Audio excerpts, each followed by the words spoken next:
লক্ষ লক্ষ বছর আগে পৃথিবীতে যখন মানুষের অস্তিত্ব ছিল না, তখন এই বিশ্বে ছিল বিশাল ডাইনোসরদের অধিবাস। তাদের মধ্যে ছোট্ট দারো কৌতূহলী ডাইনোসর, যার মধ্যে ছিল অজানা জায়গা ঘুরে দেখার ইচ্ছা। এক সন্ধ্যায় দারো শুনতে পেল বৃদ্ধ ডাইনোসর বলছে, নিষিদ্ধ উপত্যকা, যেখানে কেউ যায় আর কেউ ফিরে আসে না।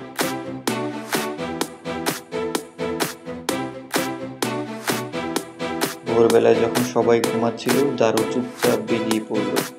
তার হৃদয়ে ভরেছিল ভয় আর উত্তেজনায়। সে জানত না সামনে কি আছে, তবে সে জানত তাকে যাত্রা চালিয়ে যেতে হবে।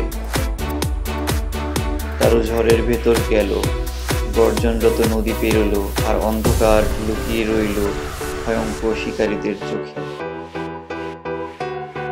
দীর্ঘ যাত্রার পর পেল হ্রদ। হ্রদের পানিতে আলো ছড়ানো মাছ সাঁতার কাটছিল, চারপাশে জোনাকি উঠছিল। দারুর মনে হলো যেন এক জাদুকরী জায়গায় এসে পড়েছে। হ্রদের মাঝে দাঁড়ানো এক বড় ব্যাকিওরাস বলল, তরুণ, তুমি অনেক দূরে এসেছো, কিন্তু পরিবর্তন আসছে। আকাশ অন্ধকার হয়ে আসছে, তোমার পৃথিবী আগের মতো থাকবে না। যুগের শেষ নতুন যুগের শুরু। তারা সিদ্ধান্ত নিল সে ফিরে সবাইকে সতর্ক করবে। তার উপত্যকায় দ্রুত ফিরে এলো এবং সবাইকে সাবধান করলো, বড় বিপদ আসছে বলে চিৎকার করলো।